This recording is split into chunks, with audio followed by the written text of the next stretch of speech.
नमस्कार साथियों, मैं हूं राजकुमार सिंह। और जैसे कि मैं आप लोगों के लिए हमेशा हर टॉपिक की नई नई ट्रिक्स लाता रहता हूं, और आज हम आपके साथ फिर एक नई ट्रिक के साथ उपस्थित हुए हैं। इससे पहले आपने हमारे जो है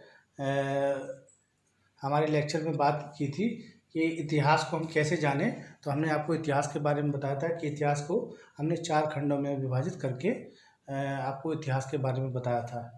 तो इतिहास का स्टार्ट, क्योंकि दिल्ली सल्तनत के बारे में हम आपको पहले से ही बता चुके हैं, तो यहाँ से हमने स्टार्ट किया कि प्राचीन इतिहास, ये आखिर हम इतिहास की शुरुआत कहाँ से करें, कहाँ से उसको आसानी से हम समझें। तो आज मैं इसी विषय के साथ आपके समक्ष ऑनलाइन कक्षा में उपस्थित हुआ हूँ। तो क्लास स्टार्ट करने से पहले जो हमारे नए सब्सक्राइब हैं वो पहले चैनल को सब्सक्राइब कर लें और बगल में एक जो घंटी है उसे दबाएं, और जिससे मैं जो भी वीडियो बनाऊंगा तो उन्हें आसानी से उपलब्ध हो जाएगी। और इसी के साथ साथ जो साथी हमारी वीडियो देख रहे हैं, समझ रहे हैं, उनको अच्छी लग रही है तो वो अधिक से अधिक लाइक करें, कमेंट करें और शेयर करें। तो क्लास स्टार्ट करने से पहले हमने आपको बताया कि इतिहास की शुरुआत जो है कहाँ से करें, कहाँ से पढ़ें। तो मैं जो विषय को लेके आया हूँ तो आपको समझने में आसानी होगी कि इतिहास की, प्राचीन इतिहास की शुरुआत कैसे करें। तो देखिए, आज हम आपके लिए नया विषय लेके आए हैं, पाषाण काल। पाषाण काल पाषाण काल पाषाण काल जो समय है वो लगभग, जो हमारे इतिहासकार मानते हैं कि इसका समय 25 लाख से ये 3500 ईसा पूर्व माना जाता है। तो देखिए, पहले तो हम ये समझ लें कि पाषाण काल है क्या। पाषाण काल का मतलब होता है कि ऐसा काल जिसमें जो पत्थरों का काल रहा हो, यानी कि मनुष्य अपनी जो आवश्यकता यानी खाना है, भोजन है, उन सबको प्राप्त करने के लिए पत्थरों का प्रयोग करता हो, पत्थरों के औजारों का प्रयोग करता हो जो उसकी दैनिक दिनचर्या में शामिल हो। तो ऐसे काल को हम पाषाण काल कहा गया। अब पाषाण काल क्या है कि आपने इतिहास किताबों में पढ़ा होगा या देखा होगा, तो आपने कहा इससे पहले जब मनुष्य की जो उत्पत्ति हुई, आप पहले इतना समझ लीजिए कि जो दुनिया में जीव की जो उत्पत्ति हुई है वो पानी से हुई है, यानी समुद्र में हुई है, जल में हुई है। तो जल से धीरे धीरे विकास, आपने विज्ञान में पढ़ा होगा कि हमने प्रोटोजोआ, पोरीफेला, सीडेंटेटा, एकार्नोडर्मेटा, आर्थ्रोपोडा से ठीक है, और हम कॉर्डेट्स बने, नॉन कॉर्डेट से कॉर्डेट बने, ठीक है, यानी कि बिना हड्डी वाले जीव से फिर हड्डी वाले बने, ठीक है, कॉर्डेट, नॉन कॉर्डेट से कॉर्डेट बने। तो आपने देखा कि इसी तरीके से मनुष्य, एक आदि मानव का विकास हुआ, और आदि मानव का विकास की सिलसिला अभी से नहीं, वो प्राचीन समय का है, और जिसका काल आप देख ही रहे हैं, 25 लाख से 3500। ये हम अभी पूरा आपको डिस्कस करेंगे, पढ़ेंगे। तो अब इसको हम अलग अलग अध्ययन के लिए हमने 4 खंडों में विभाजित कर लिया है। 4 खंडों में हम कैसे, पाषाण काल को मुख्य रूप से हम 3 भागों में बांटते हैं। पूरा पाषाण काल, जिसका काल है 25 लाख से स्टार्ट, यानी कि 25 से शुरू होकर 12,000 ईसा पूर्व तक चलता है। दूसरा है मध्य पाषाण काल, जिसका 12,000 से 10,000 ईसा पूर्व है। नव पाषाण काल, जिसका हम 10,000 से 3,500 यानी 3,500 ईसा पूर्व तक अध्ययन करते हैं। तो पहले हम ये समझ लें कि पूरा पाषाण काल है क्या। पूरा पाषाण काल यानी कि ऐसा काल जिसमें मनुष्य क्या करता था कि भोजन के लिए कंदमूल फलों का प्रयोग करता था। कंदमूल फलों का प्रयोग करता रहा, लेकिन समय के साथ साथ जब उनकी जनसंख्या अधिक होने लगी तो क्या होगा, कंदमूल फल, क्योंकि किसी भी फल को पकने के लिए, आप कोई भी फल रोज तो पक नहीं सकता, किसी भी फल के पकने के लिए समय चाहिए, लेकिन मनुष्य को भोजन रोज चाहिए। तो इसलिए जनसंख्या अधिक होने लगी तो कंदमूल फलों की संख्या कम होने लगी। मनुष्य क्या था, उन कंदमूल फलों को ढूंढने के लिए एक जगह से स्थान विचरण करता रहता था। जब इनकी संख्या कम होने लगी तो वो अपने जीवन को बचाने के लिए, यानी कि जीवन को संरक्षित रखने के लिए वो क्या करने लगे, जानवरों का शिकार करने लगे। अब जानवरों का शिकार करने में क्या होता था कि एक आदमी जानवर का शिकार करेगा तो क्या हुआ, वो कहीं ना कहीं जानवर का शिकार हो जाएगा।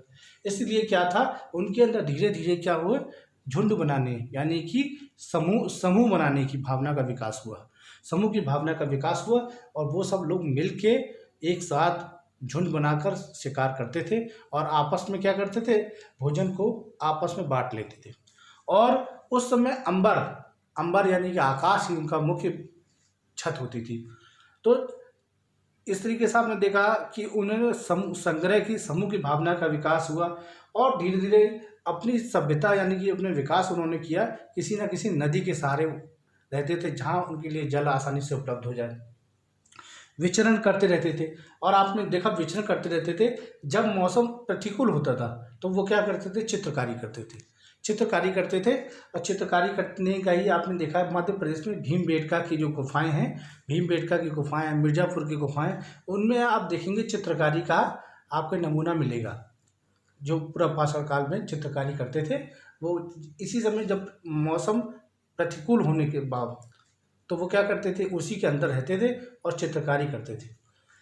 इसके आगे आपने देखेंगे कि पूरा पाषाण काल की जो सबसे मुख्य बात जो थी, पूरा पाषाण काल की मुख्य सबसे बात क्या थी कि पूरा पाषाण काल में मनुष्य ने आग का आविष्कार कर लिया। तो आग का आविष्कार होने से क्या हुआ, आग के आविष्कार होने से मनुष्य क्या करने लगा, मनुष्य की जानवरों से रक्षा होने लगी। जानवरों से रक्षा होने लगी क्योंकि हर मनुष्य आग से डरता है, हर जानवर जो है लगभग आग से डरता है। और दूसरा क्या था कि प्रतिकूल तापमान या अधिक ठंड होने से मनुष्य अपने, क्योंकि मनुष्य के पास वृक्ष, आज के समय में जैकेट और वो तो थी नहीं, तो मनुष्य अपने को जो शरीर को की जो रक्षा करता था वो आग जला के करता था। तो यानी कि आग के आविष्कार होने से मनुष्य को कई फायदे हुए। और साथ में जो सबसे मुख्य फ़ायदा हुआ, क्योंकि वो कच्चा मांस खाता था और कच्चा मांस को अब वो पका के खाने लगा। तो पूरा पाषाण काल में आप देखेंगे तो कई चीज़ों का विकास हुआ। और पूरा पाषाण काल के बाद आप समझ ही गए होंगे, पूरा पाषाण के बाद धीरे धीरे परिवर्तन हुआ। इसके बाद आप देखेंगे मध्य पाषाण काल। मध्य पाषाण काल देखेंगे, अच्छा एक चीज़ और समझिए, पूरा पाषाण काल में जो औजार बनाए गए वो अपेक्षाकृत मोटे थे। जैसे आप देखेंगे जो भी उन्होंने हथियार बनाए वो अपेक्षाकृत मोटे थे। वो कहीं ना कहीं शिकार में दिक्कत आते थे। तो धीरे धीरे पाषाण काल में परिवर्तन होता गया। अब आप देखेंगे मध्य पाषाण काल में क्या हुआ, जिसका समय 12,000 से 10,000 है, ठीक है। आप देखेंगे 2,000 के बीच में क्या परिवर्तन आया, मध्य पाषाण काल में मौसम में परिवर्तन आया। तो मौसम में परिवर्तन में आप देखेंगे कि मौसम में परिवर्तन हो गया तो नदियों का विकास हुआ, बर्फ़ पिघलने लगी और नदियों यानी कि तापमान अधिक होने लगा। और तापमान अधिक होने लगा, नदियों का विकास हुआ। उन नदियों के विकास से क्या हुआ, नदियों के किनारे घास के मैदान विकसित होने लगे। तो क्या हुआ, घास को खाने वाले जानवर, जैसे आप देखिए खरगोश है, हिरन है, बकरी है, भेड़ है, ये सब होने लगे। और साथ में दूध देने वाले जो कुछ जानवर हैं।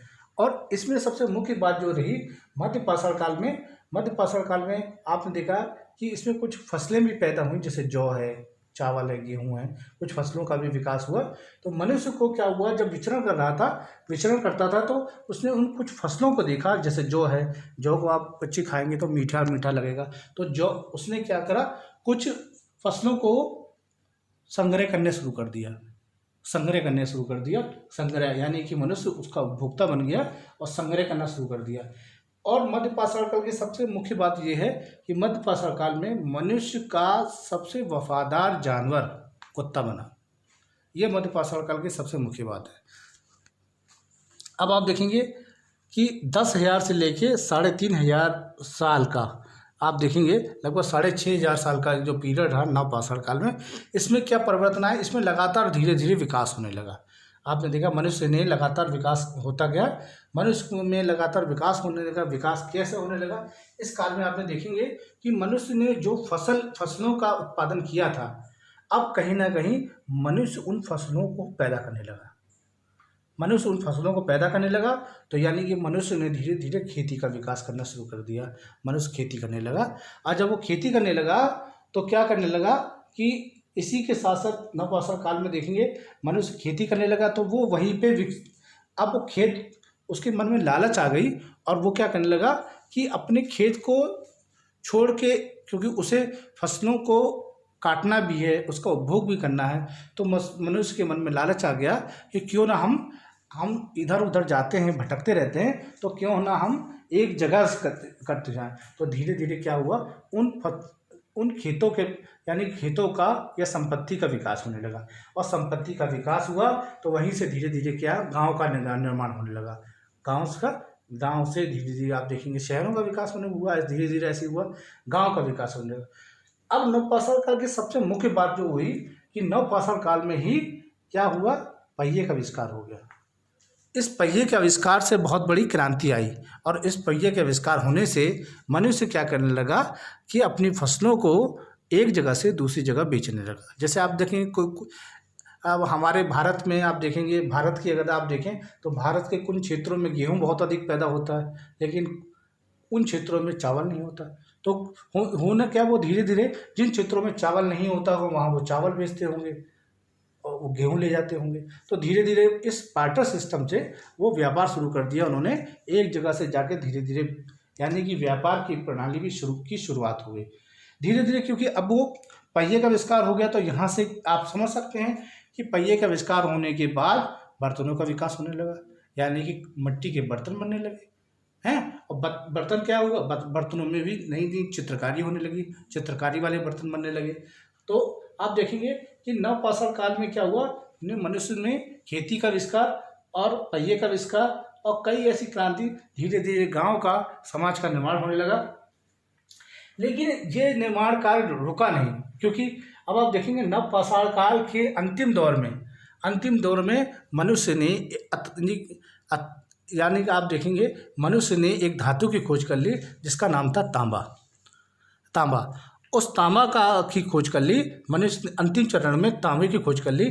तो क्योंकि काफ़ी समय से वो पत्थरों के प्रयोग कर रहे थे, तो तांबे का अचानक तो प्रयोग अपने चलन में नहीं ले सकते थे, ठीक है, अपने व्यवहार में तांबे को एकदम से नहीं ले सकते थे। तो वो अभी भी तांबे के साथ साथ पत्थरों का ही प्रयोग करते थे, इसलिए इस काल को ताम्रपाषाण काल कहा गया। ताम्र यानी कि पत्थरों का प्रयोग अधिक, तांबे का प्रयोग उसके साथ मिला के सहयोग के रूप में, तो ताम्रपाषाण काल गया, जिसका काल आप देखेंगे 3500 से 700 BC तक आप देखेंगे। यहाँ से आगे आप देखेंगे हर्यक वंश है, और इनके बाद में अतरंगी खेड़ा में आप देखेंगे लोहे का आविष्कार होगा। आगे लोहे के आविष्कार के बाद फिर जो है ये आप वैदिक काल में, उत्तर वैदिक काल में आप देखेंगे लोहे का आविष्कार होने के बाद जब धीरे धीरे और विकास होगा। तो आपने देखा कि ताम्रपाषाण काल में क्या हुआ। अब आप देखेंगे इसी के बीच में ही 900 या 950 में ही महाभारत का युद्ध हुआ। महाभारत का युद्ध इसी काल के बीच में ही हुआ, यानी कि कह सकते हैं कि महाभारत के युद्ध के समय में ही महाभारत है या रामायण है, ये उस समय लोगों ने जो हथियारों का प्रयोग किया होगा वो लोहे के नहीं होंगे, वो कहीं ना कहीं तांबे के होंगे। और तांबे का चलन में छोड़ने की आवश्यकता क्यों पड़ी, क्योंकि तांबा स्टेबल नहीं था, स्थायी नहीं था, उसमें कठोरता का अभाव था, है ना। तो आपने यहाँ पे देखा कि ताम्रपाषाण काल, क्योंकि हमने पूरा पाषाण काल को 3 भागों में विभाजित किया है। ताम्रपाषाण काल आपको सहयोग के रूप में, क्योंकि आगे आप जब वंश के बारे में पढ़ेंगे तो आप कहेंगे कि ये बीच का समय कहाँ चला गया, इसलिए हमने आपको पूरा क्लियर कर दिया है कि आगे तक ये ताम्र चलता है, तांबे की चलती रही, तो ये काल ताम्रपाषाण काल कहलाया गया। अब देखिए दोस्तों, हमने आपको इस पूरा पाषाण काल के बारे में बता दिया गया कि पाषाण काल में कैसे कैसे, लेकिन इसमें एक चीज़ समझने की बात है। आपने कहा कि 25 लाख पहले मनुष्य पैदा हो गया था क्या? लेकिन मैं आपको बता दूं कि वास्तव में जो मनुष्य, जो आज जैसे हम लोग दिखाई पड़ते हैं, उसका विकास आज से 40,000 साल पहले हुआ था। कितने 40,000 साल पहले आज के मनुष्य का विकास हुआ, और वो भी कौन से महाद्वीप, दक्षिण अफ्रीका, यानी कि अफ्रीका में उसका विकास हुआ है, जो उस अफ्रीका से दुनिया के विभिन्न कोनों में फैल गए। ठीक है, तो दोस्तों अब मेन मुद्दे पे हम आते हैं, यानी कि अब हम आते हैं कि जो जिसका आप लोग इंतज़ार कर रहे होंगे कि आपने इतना सब बता दिया, इतना सब पढ़ा दिया, ये तो हम किताब में भी पढ़ लेते, लेकिन जो मेन ट्रिक है वो आपने बताई नहीं। तो इसलिए अब हम मेन मुद्दे पे आते हैं कि आखिर हम पाषाण काल को एक एक संक्षेप में कैसे समझ लें, एक लाइन में कैसे समझ लें, जिसके लिए हमने आज ट्रिक बनाई है। तो उसका नाम है पूरी मानवता। एक हमने ट्रिक बनाई है आपको ये पूरा समझने के लिए। पूरी मानवता, पूरी से मतलब होता है पूरा पाषाण काल। पूरी से मतलब पूरा पाषाण काल। माँ से मध्य, मध्य पाषाण काल। नव से नव पाषाण काल। और ता का मतलब होता है ताम्र पाषाण काल। तो हमने आपको पाषाण काल को संक्षेप में बताने का प्रयास किया ताकि आप आसानी से पाषाण काल की क्रिया को आसानी से आप समझ लें। और अब इस पाषाण काल की क्रिया में आप देखेंगे कि जितने भी पाषाण काल में हैं, पत्थरों का जो औजार बने वो हर काल में लगातार छोटे हो गए। न पाषाण काल में तो उसका आकार बहुत ही छोटा हो गया। तो आप देखेंगे कि लगातार यानी कि हर चीज़ में बदलाव आते गए, मनुष्य के सोचने समझने में, बौद्धिक विकास में भी परिवर्तन आया। तो दोस्तों, आज हमने आपको जो पाषाण काल के बारे में बताया है, और आप लोगों की मेरी वीडियो अच्छी लगी होगी। और अच्छी लगी है तो आप लोग अधिक से अधिक मेरी वीडियो को शेयर करें, लाइक करें, कमेंट करें। धन्यवाद।